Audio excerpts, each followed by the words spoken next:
All right, everybody. Good morning. The Ragni Show. We are live here. It's afternoon now here in Nashville. It could be afternoon somewhere where you are, or like where my guest is. It's the morning time for him and for some other parts of the country. Let's welcome this guy. It's an honor to talk to him. You might remember him from a huge band that graced us with amazing music and visuals as we watched them on MTV. And they're still at it today, making beautiful music. They have a new single out called Release. This is the one and only Mr. Doug Johnson from Loverboy. Doug, how are you doing? Hey, I'm very well, thank you. We just actually got home from the road late last night. So excuse my hair and my my bed head, but no, everything's good, man. We had a good turnout in Davenport, Iowa, and after 2 years of everybody kind of staying at home, there's a sort of pent up release. You have a cat. Yeah, how about that? That's Sam We the have a cat here too. My cat actually sleeps right behind my computer monitor. Oh, really? She likes the heat that comes off the processors and stuff. So Yeah, Sam the cat gets involved every once in a while. He's got to hop up here and say hello and hang out for a little bit.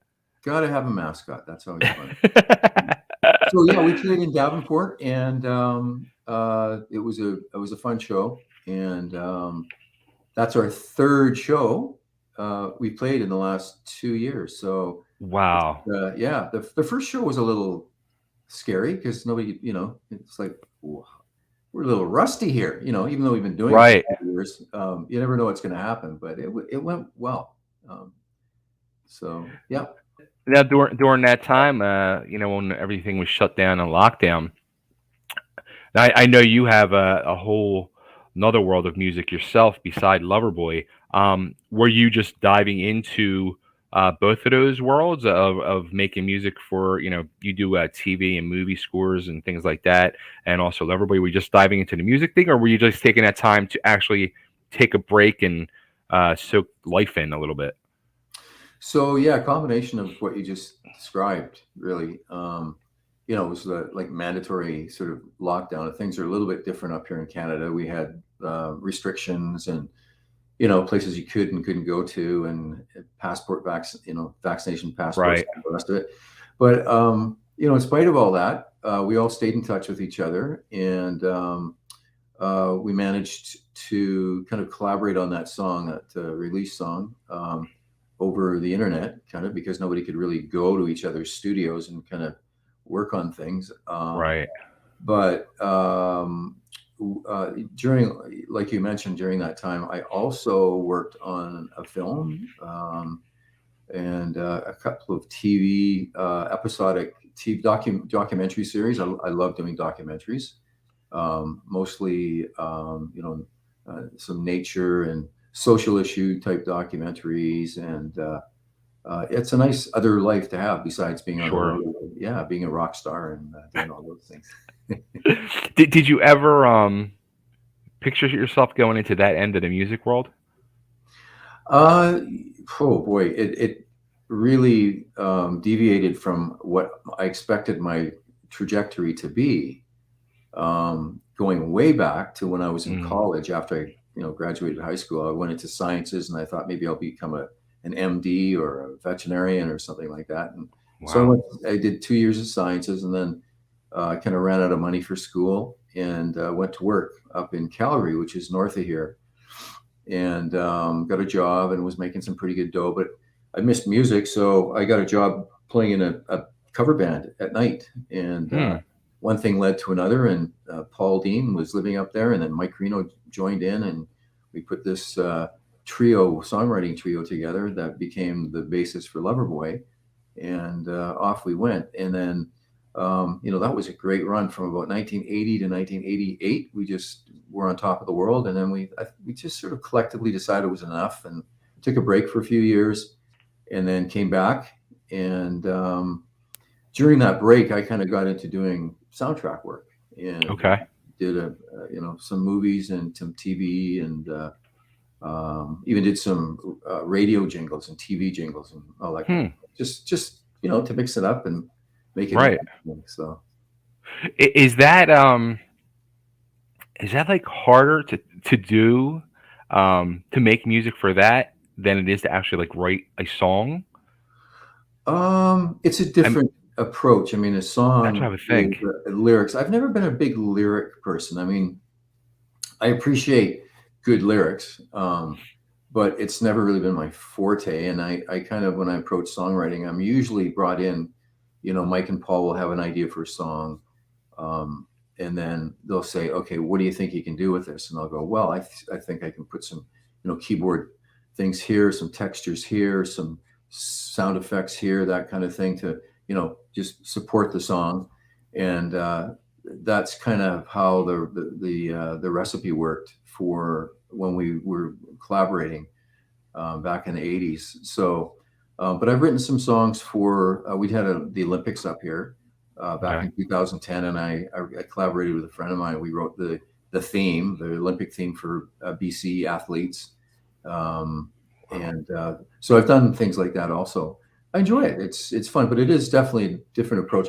When you're writing music for TV and film, your job is basically to support whatever the story is. Your job isn't to kind of distract from that and bring attention to yourself. That's Right. the last thing you want to do.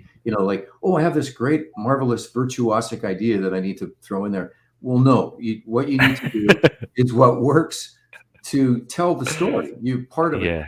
a storytelling team.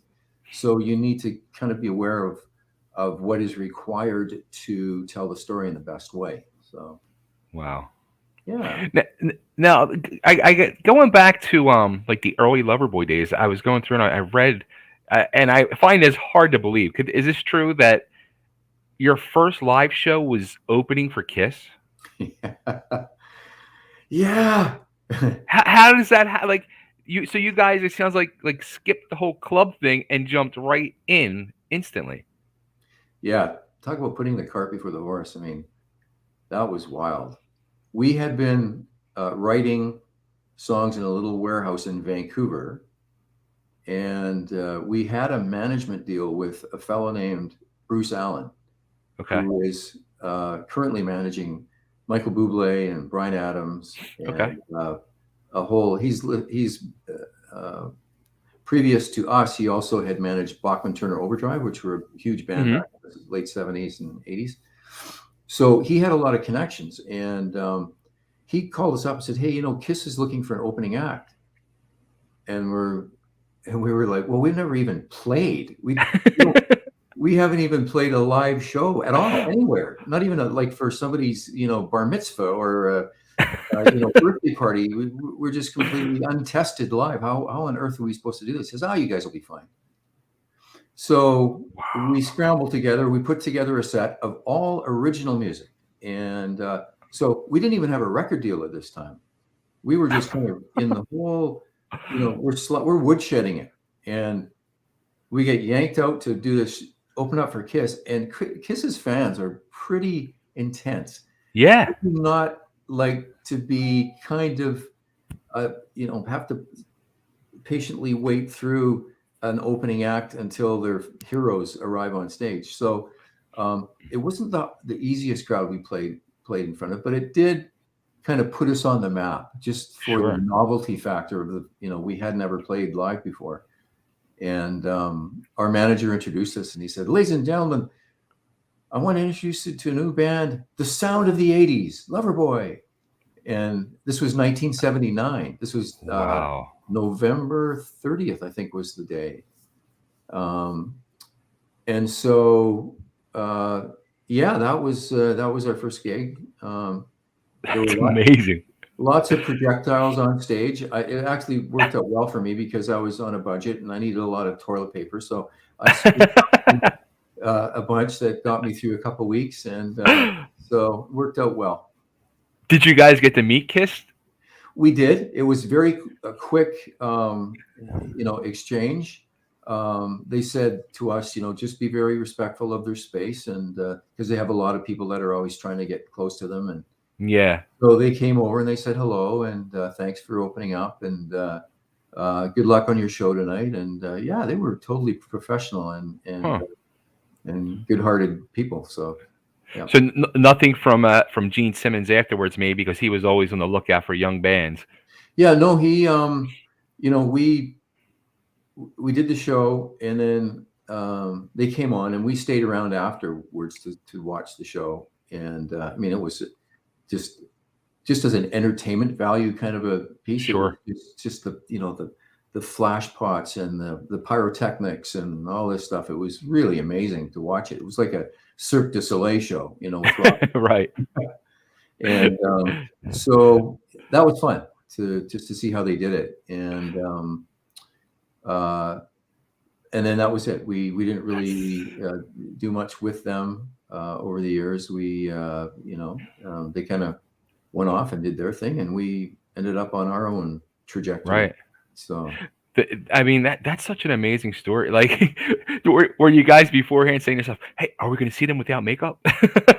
I know. Well, that was the time when it was still this whole mystique about what they actually look like. And they walked by us, and I thought, that's got to be them. And then afterwards, when we met them, it was like, yeah, nice to see you, nice to meet you guys. And of course, no cameras allowed, no Right. photo ops or anything, but Wow. it was they were quite gracious about the whole thing. So yeah, good memory. That's cool. Yeah. I mean, something like that literally could have made the band or broken the band after one shot. Yeah, it's a bit of a crapshoot, and fortunately, Mike sang fantastically that night. And I don't know what it really sounded like out front, but Mm-hmm. I know that you mentioned setting this story up that we didn't even play nightclubs, and you're right about Right. that. So, but after that, we got called by all of the agents and managers of the nightclubs to come and play, because there was this Wow. word about us that we had played. And we ended up playing in the clubs for a better part of 6 months, and it had a really good run in the nightclubs. And then during that time, we got a record deal. We had all these guys flying out from New York and LA to check us out, and then we finally got a deal with Columbia on CBS. Wow, So, that's such an amazing story. yeah. Now, when you guys are writing a song like "Working for the Weekend" and recording it, do you realize how special a song like that is? That is basically a timeless anthem that's going to go on forever. Well, you never know. These things are, you think you have something good, and it's fun to play live, and there's a great positive message to the song. And Mm-hmm. that kind of was our mandate when we formed the band, is to be, have a little bit of attitude, but for the most part be, positive about things, and Right. talk about relationships, and talk about, our lives, and kind of keep a more positive spin on things. So when we were recording that was a latecomer actually in our Wow. library. We had been working on that in the clubs, and it went over quite well. And we saved it for the second album because it wasn't really finished. And so we recorded it, and I honestly thought it was just, it's a good song. I think Right. it's got all the elements to it. It's, I had no idea that it would ever get to be the signature anthem that it became. I had, Right. I never thought, and I'm pretty sure Paul and Mike would agree, that you just kind of do your thing, and you put something out there, and if it goes, great. If not, well, then, go back and try something else, and Right. keep writing. But yeah, it just exceeded everybody's expectations ultimately. I mean, A little song that could, it's on movie soundtracks, and it's on TV commercials, and it just keeps getting used for so many different things. I mean, every so many radio stations, I'm sure, are probably around the world. Every Friday at 5 o'clock for the next 20 years. Yeah. That's truly an amazing story, though. And before we went live on the air, I said, it's not every day you get to talk to somebody who you truly saw every day on your television set on MTV. Growing up watching, like, the whole, which is something I really wanted to get into too. With you guys put out this new single release, and you Right. did a music video for, and this conversation has been coming up a lot over the last couple weeks again, um, in these interviews I'm doing, because I interviewed somebody a couple weeks ago, and for his new album, he's released 2 or 3 singles and has done no videos. And I said to him, like, why no videos? And he was like, without like that thing called MTV like we had back in the day, he's like, I don't really think it's important anymore. And I'm thinking to myself, no, no. And then like I just interviewed John Schneider from the Dukes of Hazzard the other day, and his new single, like I said though, and this is the God's honest truth. Like I listened to his album first and went through it, and then I went through to see if he had videos, and he had a video for a single. And I said, hearing this single, I was like, but seeing the video with the single, it just elevated the song to me tenfold. Yeah, I think it helps to have the visual, and all due credit to Paul, our guitar player. He did most of the editing on that, and Okay. he found all this old archival footage too, which I had never seen before. So when he sent me the video, I was like, that's so cool to see all that stuff that Right. I'd never seen of the band when we were going through the different phases of our careers and the milestones that we had hit, and it brought back a lot of memories for me, because those were kind of signature moments that he encapsulated into this video. So I really appreciated the video, and just on just the sort of historical grounds alone, and it was fun. It was a great it's a great message, and I agree. I think if you can put something out that has a visual of some kind to it, we're living in the YouTube generation, the TikTok generation, and so people want to see something. And I think it was a good decision to put that video in there with the song, because you get to see us, and you get to see us, as we've aged gracefully over the last 42 years. And it's kind of a hoot. So it is. It absolutely is. And another thing, I hope your cat likes you. If you had ever had to leave the house, I think that poor cat would have some major separation anxiety. Yeah. Well, now he's filling his belly, and he'll probably be back to hang out. He's a good Italian cat, right? I can see your teeth. Absolutely. Yeah. Absolutely. Right. Now, another thing that really kind of shocked me too, like with Loverboy, was, I mean, I always thought, going back, and even at the time, I was like thinking to myself, I mean, Loverboy was, to me, like Bon Jovi before Bon Jovi. Yeah. Well, interesting you said that, because before they recorded Slippery When Wet, they had a record deal, and John called Paul and asked him about our producer, Bruce Fairburn, who produced Slippery When Wet.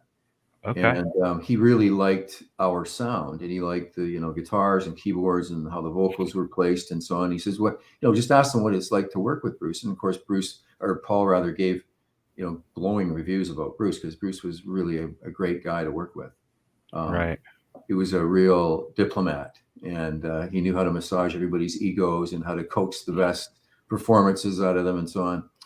And so, yeah, I can see there's a definite parallel. I think they arrived on the scene, and they just blew everybody away, because of they had some great songs, and they had John Bon Jovi is just like the heartthrob from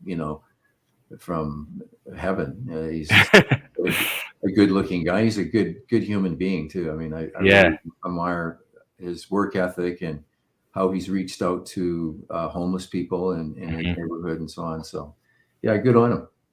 Yeah. He did a lot of. I'm originally from the Philadelphia area. He did a lot for like homeless in Philadelphia and things like that.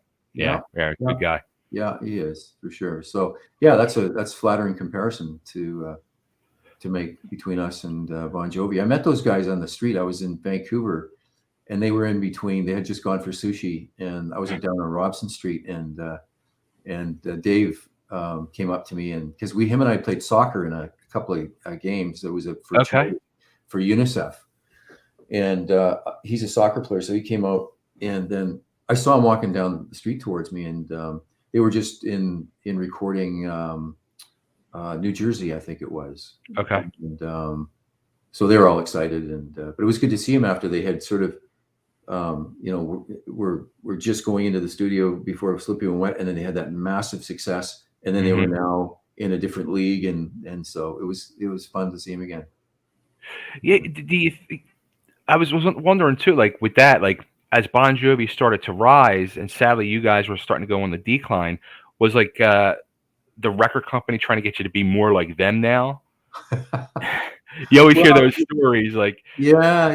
Well, we kind of, I think there was a sense of exhaustion after 6-8 years of being on the road for so sure. long, and we kind of, I think we really longed to have kind of just a normal life, and Mm, so I think that we kind of uh, pulled back, and we had a great tour. The very last tour we did together before we kind of disbanded for a few years was in Europe, and we went out with another Canadian band called Saga, okay. and they're from Toronto. They're kind of a prog rock type band, but it was a good show, and we did really well over there. Then we toured with Def Leppard in the UK, and came home, and yeah, that was it. We had a good run from 1980 to 1988, Hmm. and we then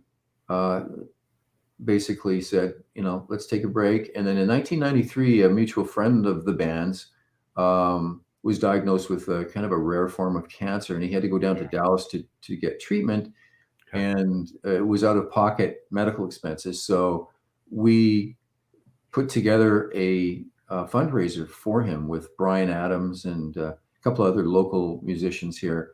Hmm. And sadly, he didn't survive. He survived a few more months because of his treatment, but Okay.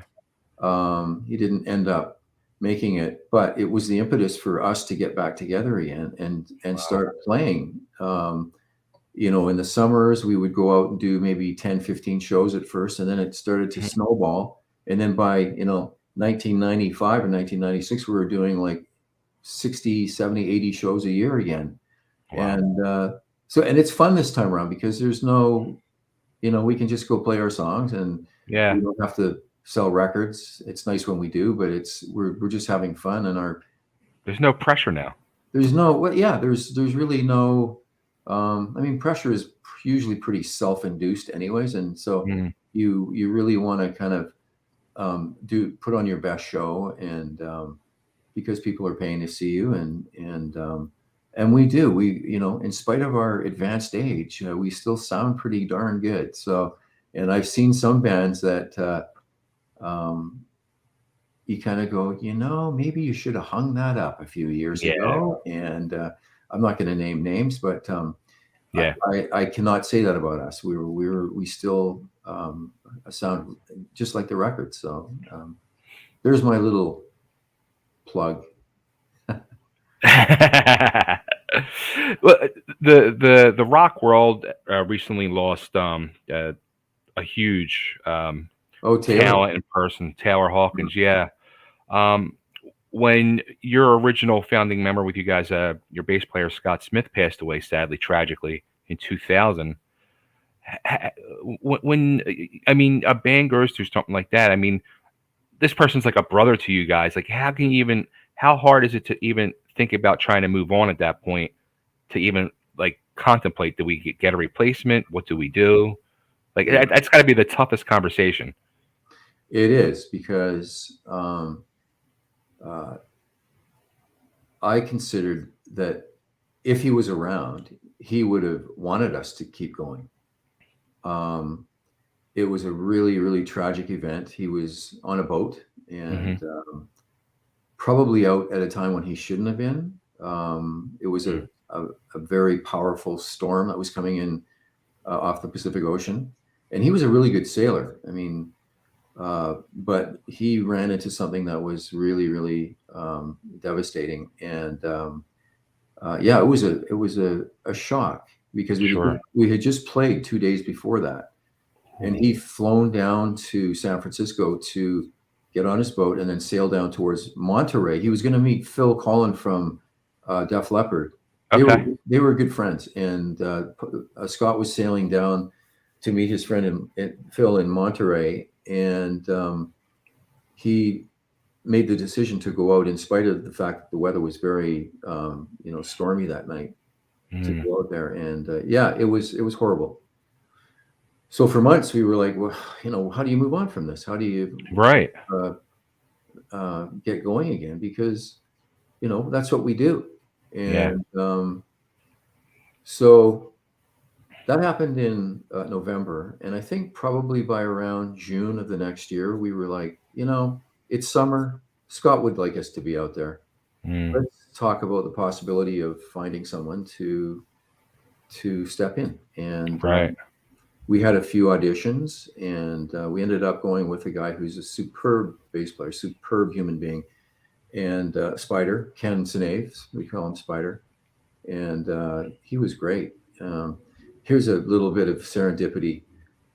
He comes to rehearsal, and we're kind of like, we don't know how this is going to work. What's the vibe? Sure. Because you develop a chemistry over years of Mm-hmm. all of the different nuances of how you talk to people and how you behave with them and so on. So to bring in an unknown factor, it just changes everything, changes the whole Mm-hmm. dynamic. So you don't know how this is all going to play out. Guy could be a great bass player, but an asshole, Right. So we don't want assholes. We want somebody we're going to get along with. So he opens up his bass case, and there happened to be a bass in his thing that Scott had played years before. It was a Steinberger bass, Okay. and we asked him. He says, well, actually, this was a friend of Scott's that Scott had sold it to, and I bought it off of him. And we were like, Wow. okay, well, there's a little bit of a divine moment that Yeah. maybe that was a sign. And so we jammed, we auditioned, and he surpassed our expectations. Not only as a bass player, but as just a kind of a cool guy to hang with. That's awesome. So worked out. Yeah. That's awesome. Do you almost think like that conversation should happen almost with some band, like a band on a level of like a Loverboy or something, where the members should sit down and say, "Hey, God forbid something tragic happens to me. Like, I want you guys to go on." Yeah. I mean, nobody thinks of it, but now, it's almost like I wonder if that conversation should almost take place. Yeah. It's probably a good thing. It's like a family. It's like, Right. What happens? And so it took that for us to have that conversation, because if any one of us, ever something happened, we would, we'd probably move on. And Right. if something happened to me or Mike or Paul, God forbid, I would want, and I know they would want, the band to carry on in whatever form would work. Right. And it's a call that you make, and it's very hard to predict how to know how you're going to feel when it actually happens. So Mm-hmm. you can think about it theoretically, but once it's done, it's like, oh my God, this is catastrophic. I don't even want to think about going on the road now. Let's just give Right. it a long break, and maybe we'll never do it again. I don't know. It's Right. very difficult to predict how you're going to feel. It's true. That's true. I mean, look at Led Zeppelin. They decided never to carry on again after that. Yeah. Yeah. I So, think they were burnt out being on the road too. I think, yeah. those guys partied pretty hard. This is Yeah, true. and it's like, but to your point about, Taylor and some of the other people that we've lost, it's really sad. And, Yeah. I wish them all the best. And I certainly would understand. They're a great band, and Mm-hmm. they'll probably take some time off now and make a decision at some point if they want to carry on with him or without him. And Yeah. we'll see. I mean, he just seemed like such a good-hearted, happy-go-lucky guy. It's just hard to Yeah. imagine that something like that would happen, but such is life. This is true. This is true. Yeah. Anyway. So the big tour at Reo Speedwagon, STYX, and Loverboy. That's gonna be a Yeah, fun time. that is. Well, it's like a high school reunion for us, like, Right. it's fun because when we get together, we kind of look at each other up and down and go, "You're still alive." This is cool. And you know, it's we've been at it a long time. They've been at it longer than us. This is like Right. the 42nd, 43rd year. And I think STYX is celebrating their 50th, anniversary this year. So, Amazing. and I'm not sure on RAO, but yeah, over the years, we've done lots and lots of shows with them. They're like, great friends, and I'm really looking forward to it. It's going to be a great show and good camaraderie. And it apparently it's selling really well. So I Sure. expect to be some good crowds, and it's going to be a lot of, everybody's just going to play all killer, no filler, just all their hits, and Yeah. so it'll be fun. I think it's gonna be, Absolutely. yeah. Yeah. I mean, each band has an amazing library of hits alone. Not even deep tracks, but hits. So it's an amazing thing. Yes, I'd agree with that. And so you just reduce that down to the bare essentials, and it's going to be a great, fun 2 hours or 2.5 hours or whatever it's going to be. So, Absolutely. excuse me. So again, the single is released. Now, is this going to be just one single, or are you going to do it like an EP or album coming up at all? Maybe at some point we will have enough material to put out an EP. In this day and age of Spotify, and Right. it's a whole different paradigm than back in our day when you released an album and it was Mhm. like, okay, well, you buy the album and you listen to the whole thing through and you get a vibe. It's much more tuned to an ADD audience. It's like Right. we just want to hear the cherry picked, good stuff, and that's just the way it is. And I think moving forward, we're probably just going to do one-offs, like we have been doing, and that seems to be It's the way enough to go right now. to satisfy us and to satisfy people that want to hear new things. So, Right. yeah, That's cool. Well, yeah. Doug, where should we send everybody to keep up to date with Loverboy and you? I have So the websites down yeah, here. I would go. You've got it going on your crawl there, loverboyband.com. All the dates are listed there. And if anybody wants to get in touch with me personally, I have my own website. It's dougjohnsonmusic.com. And then I have a little guest comment thing there. If somebody wants to shoot me an email, I usually get back within a couple of days. So, Awesome. yeah, there you go. I can see it now. So, yeah. Well, Doug, thank you so much for doing this. My total pleasure. It was a pleasure and honor to talk to you. And I got to get you guys are coming to Nashville, I'm pretty sure. So I got to get out there and see you guys. Yeah, please do. Let me know. I'll help you out. And Awesome. I appreciate that. Give my regards to your cat too. I totally enjoyed the bromance going on there. That was very good. It was great until he was putting his claws into the back of my neck, and I was trying not to. Yeah, you were sitting there going, Yeah. Yeah, they do that. Absolutely. Well, Doug, thanks again, and have a great one, and take care, man. Thank you so much. Okay, take care, Chubby. Bye-bye. Bye-bye.